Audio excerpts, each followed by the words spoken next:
Good day everyone. We are students from University Science Malaysia and currently undertaking CSM335 Principles of Computer Networks and Information Security. My name is Jia Min, together with my other group members, which is Wei Hung, Wei Wen, Irene, Zheng Qin, and Yong Chor. Together we will present our group projects for this course. Now I'm going to talk about the introduction part and the background for our group project. As we know that, the computer network is an element particularly in terms of how it improves the operational performance in many industries and educational institutions. The computer network at a school serves a variety of purposes including linking students to the professors, university, and library. Most institutions today use the internet to deliver online education by putting distant students in close contact with their teachers. Besides, the computer networks are essential in the field of education because they enable effective communication inside the academic setting. In addition, the computer network in the school plays an increasingly important role in teaching and management as computer and network technology develop quickly and finds wider applications. This makes it easier for teachers and students to work and study and live on the campus, which is about the transform traditional teaching and management models. However, the security concerns like computer viruses, hacker attack, the data tampering pose a grave threat to a campus network and will bring a lot of negative impact on the reputation of university. Therefore, it is now impossible to disregard the problem of how it operates the campus network in a secure and effective manner while fully using its teaching, administrations, and service capabilities. As one of the leading consultants in the domain of network security, we have been approached by USM to design the network infrastructure requirements of the new campus in Pulau Langkawi, Kedah, which is exclusively for School of Computer Sciences. Here we have listed some of the important information that relates to the new campus network, including the subnet, buildings, and Wi-Fi connectivity. In addition, we have also listed the additional information that related to the new campus information system, including resource accessible within all other USM campuses, off-site location for critical servers to recover data, and self-hosted virtual library. The design of network security in the new campus of USM will be focusing on the network topology as well as how to secure the new campus network. Besides, we will also propose the security plans for the information system that will be available on this new campus, and consider the relevant legal and ethical issues and highlight their use or relevance in the solution set. The detail of this information will be further explained by other group members. Next, I will pass it to Yong Chor and he will explain about the network topology design decision for the new campus. Thank you. There are two network topology design decisions for the new campus. First one is the logical topology. In the logical topology, the Ethernet of the new campus will be connected to the firewall for monitoring of network traffic and data packet. And the assigned network ID for the new campus Ethernet is 130.130.0.0. The new campus Ethernet is separated into two major hosts, which are one for main office and lecture room, while another for computer lab and lecture halls for the better communication. Each devices will be assigned specific host IP address. This is full physical topology map for the new campus. Bus topology will be applied in the connection of the whole PC and the other devices in the main office and lecture room. The cable uses is the RJ45 network cables to connect them together. And later, this core network will be connected into an admin hub, which this admin hub will function to broadcast to every port when a data arrives to the hub. After that, the admin hub will be connected to a switch where this switch is connected to a router, mail servers, web servers, and the file servers of the campus. These three servers of the campus will create a network for the sharing of resources and the information and enable the communication among each other. After that, the router will be as a dispatcher to choose the best path for the information to travel. And the router will then connect to the internal switch for the better communication and networking with other parts of the building, while the router will also connect to a firewall before it able to access the data from the internet. In the lecture hall, the linear topology will be applied due to the lesser number of physical devices needed to be connected in the hall. network RJ45 port will be used as a cable to connect each and other's devices in the lecture halls, and the Wi-Fi connectivity is available in the lecture hall where the built-in Wi-Fi router is connected to a lecture hall hub and giving access to the personal device such as mobile and tablet. In computer lab, the bus topology will be applied to connect a large number of the physical devices in the computer lab, and this topology will help to reduce the cable cost. There are other 4 aspects in the network topology design decision. First is the self-hosted virtual library. The virtual library system will be built and connected to the web server in the main office of the new campus. Besides, the offsite database will also be built and connected to the file server in the main office in the new campus. This database will be used for the backup of the data. Third will be the full coverage Wi-Fi connectivity, where the Wi-Fi router will be built in every location hub for the better coverage of the Wi-Fi connection. And lastly, the login access will be needed for the internet connection, where this login access will help to monitor the internet access for the lecturer, staff, and the student. Hi Doctor, my name is Irene Saw Ai Ling. I present the part of security needs for the campus. As technology continues to change and evolve, information security threats are growing ever more sophisticated. Many types of threats and attacks can happen on campus. Therefore, the security needs on the campus are important to protect the security network of the campus from the threats and attacks.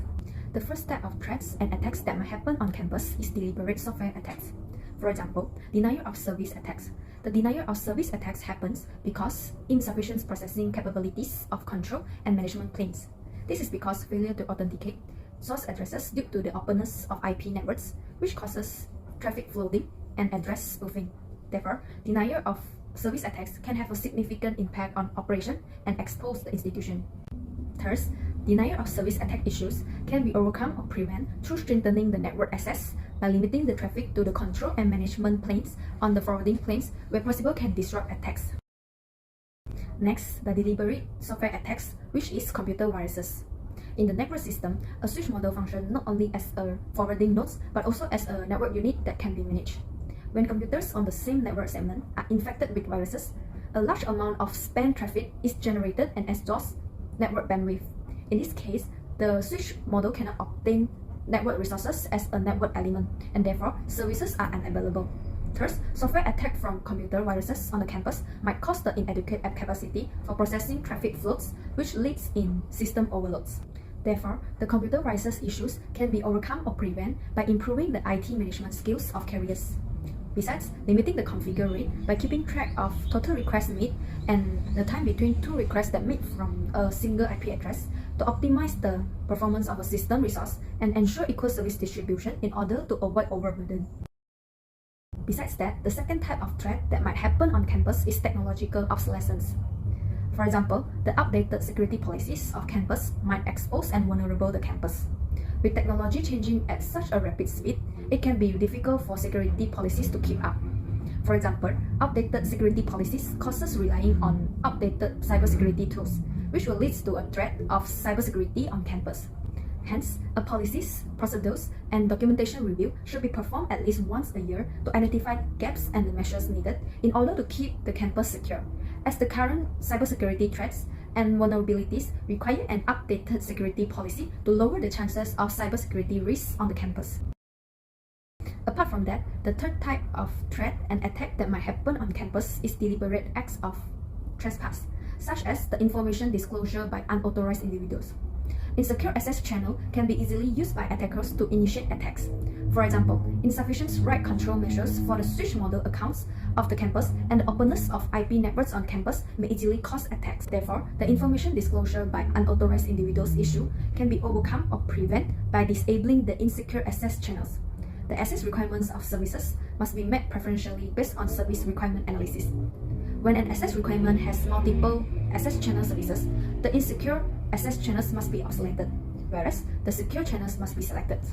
Besides, improve the account and rights management and plan the access control policies wisely, such as employing the strong password policies. The same account and password must not be shared by many people, and authorities must be allocated to account based on the minimum authorization principle, like authorizations for students and the staffs on the campus. That's all from me. Thank you. Hi, my name is Yip Wei Hung. I will continue the presentation with the Information Security Planning (ISP) for the new USM campus. So the initial phase of the ISP is to establish a security blueprint. The security blueprint is a detailed, customized security model framework that includes the implementation of all security program, policy, risk management, and data to an organization. So I refer to the guideline of National Institute of Standard and Technology (NIST) framework to establish this security blueprint for the new USM campus in Pulau Langkawi. So this is the NIST framework called that provides a set of activities to achieve specific cybersecurity outcomes and references as an example of guidance to achieve those outcomes. So there are 5 functions that organize the basic cybersecurity activities, which are the identity, the protect, the detect, response, and recover. So this function aid an organization in expressing management of cybersecurity risks by organizing information, enabling risk management decisions, addressing threats, and improving by learning from previous activities. So next is the category shows the groups of cybersecurity outcomes closely tied to the programmatic needs and particular activities. So the first function, identity, is the foundation for effective use of the framework that developed of an organizational understanding to manage cybersecurity risk to system, people, asset, data, and capability. So the second function, protect, support the abilities to limit or contain the impact of a potential cybersecurity event. It develop and implement appropriate safeguards to ensure delivery of critical services. So next, the third function, detect function, enable timely discovery of cybersecurity event. It develop and implement appropriate activities to identify the occurrence of a cybersecurity event. So the fourth function is the response function related to the activities that take action regarding to the detect cybersecurity incident. So it supports the ability to contain the impact of a potential cybersecurity incident. So lastly, the recover function is refer to the activities that maintains plans for resilience and to restore any capabilities or services that were impaired due to the cybersecurity incident. It could relate to the recovery planning and the system improvement procedure. It supports the timely recovery to a normal operation to reduce the impact from a cybersecurity incident. Next, we have to identify the tiers of the new USM campus related to the cybersecurity risk and the process in place to manage the risk. So the slide shows the NIST framework implementation tiers that provide the context of each tier's management the cybersecurity risk. So the tiers describe an increasing degree of rigor and sophistication in cybersecurity risk management practices, ranging from the tiers 1 partials to the tier 4 additive. So it helps to determine the extent to which cybersecurity risk management is informed by business need and is integrated into an organization overall risk management practices. So risk management consideration includes many aspects of cybersecurity, including the degree to which privacy and civil liberties consideration are integrated into an organization management of cybersecurity risk and potential risk response. So the tier selection process consider an organization current risk management practices, threat environment, legal and regulatory requirements, information sharing practices, business and mission objective, supply chain cybersecurity requirements, and the organizational constraints. So we should determine the desired tiers for the new USM campus to ensure that the selected level meets the organization goals, is feasible to implement, and reduce cybersecurity risk to critical access and resources to level acceptable to the organization. So therefore, the new USM campus in Pulau Langkawi should follows the tiers 4 adaptive approach, which the cybersecurity practices are based on the previous and current cybersecurity activities of other USM campus. So the USM campuses could share the information internally or externally with other information security collaboration to improve the information sharing, understanding, and consistent act upon the cyber supply chain risk. Next, we continue the information security planning with the implementation of SETA program, which refers to the security education, training, and awareness. It aims to improve the security of information assets by providing the targeted knowledge, skills, and guidance for the organization employees. It is also designed to reduce incident of accidental security breaches by employees, as the human errors are among the top threat to information assets. So it is well worth developing program to combat this threat. So first, our new USM campus should allow the system administrative management employees further study to pursue the higher learning of information security knowledge. Other than that, USM could also organizing the discussion seminar among the management staff to understand the campus information security policy and procedure. These are the security education efforts to better understanding the theoretical knowledge of information security for the long-term impact. So next, USM could also develop a customized in-house training based on the cyber attack experiences or outsourcing the training program for the information security staff. So USM could also collaborate with professional agencies such as the Information System Security Association, ISSA, and SAS to invite them for industry training conference and program for the information security management staff. So these are the security training efforts to enhance the problem-solving skill set in cybersecurity with the practical workshop and training for the information security related stuff. So lastly, information security poster related to the latest cybersecurity trend could be effective to increase user awareness of the USM information system. So USM could also organize cybersecurity awareness program and campaigns among students and staff to increase the awareness of internet usage. As noticed, the information security teams of USM has been sending alert emails on the latest cybersecurity risks on the USM system to remind the student and staff to avoid the exposure of personal information security to the third party. So this security awareness measurement efforts is aimed to expose the latest information related to the cybersecurity and threat and create the awareness to the system users.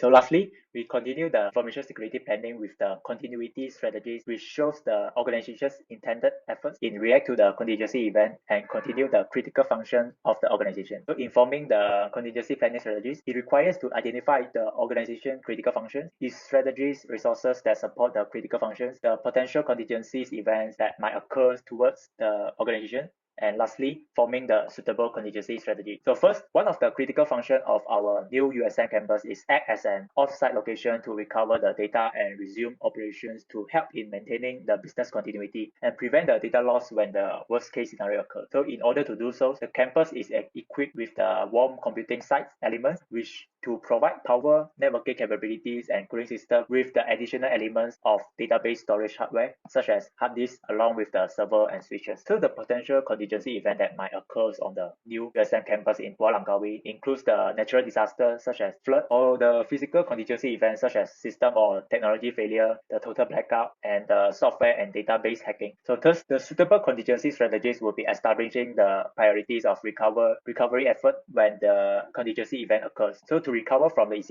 incident or disaster, the organization must keep people focused on the task ahead and make sure the necessary personnel begin recovery operations. Other than that, we have to delineate the roles and responsibilities for the incident response and disaster response team. Each of the personnel in the response team should be aware of their expected actions during the disaster or incident occurs. So lastly, we could implement the automated response technologies for the incident or disaster response. So the automated technology is the advanced technologies based on the existing technology, which extended their capabilities and function to detect the incident and respond to the incident threat autonomously based on the pre-configured option without the human interference. So these are the information security planning. Thank you. One of the technologies that will be applied is authentication technology, specifically multi-factor authentication. The two most important types of access control are biometric access and access token technology.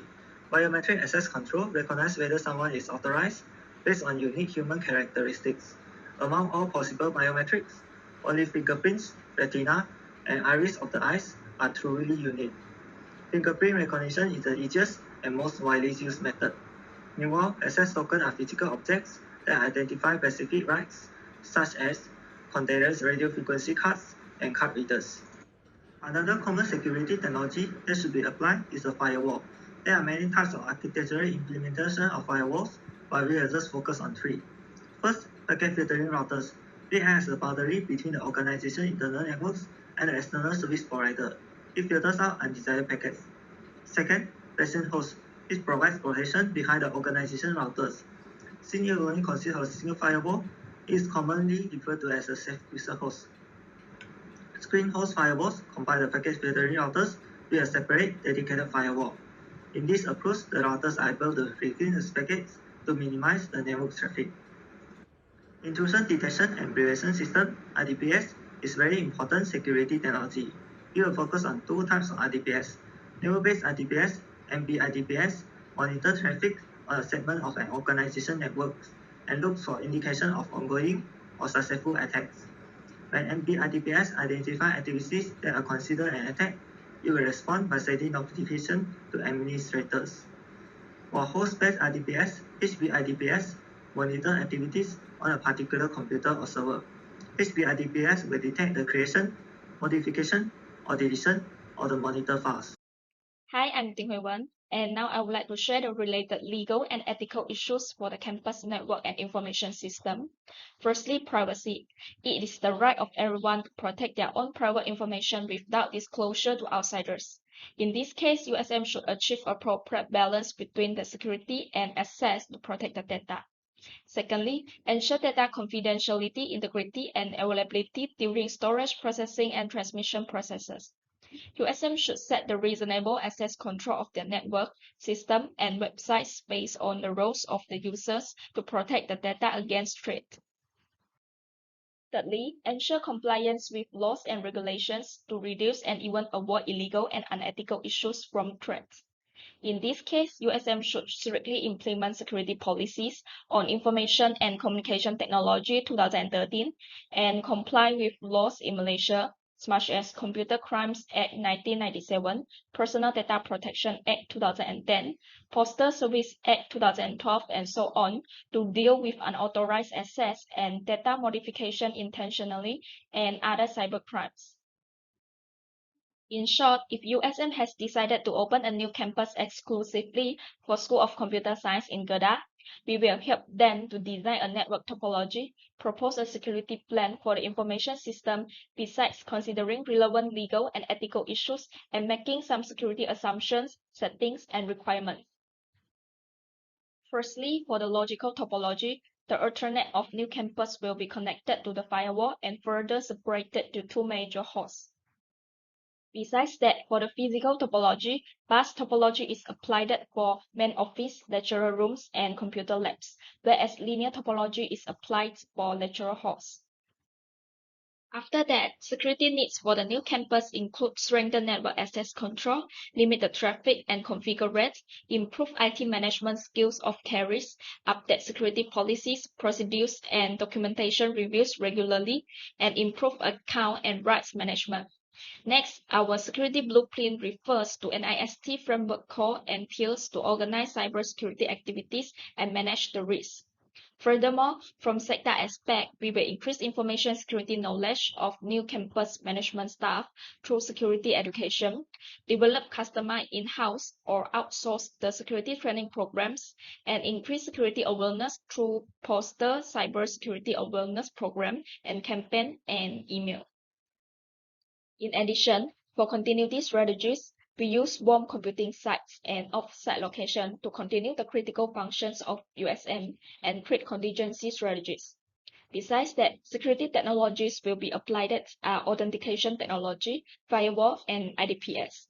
Last but not least, related legal and ethical issues for the campus network and information system are privacy, ensure data confidentiality, integrity, and availability, and ensure compliance with laws and regulations.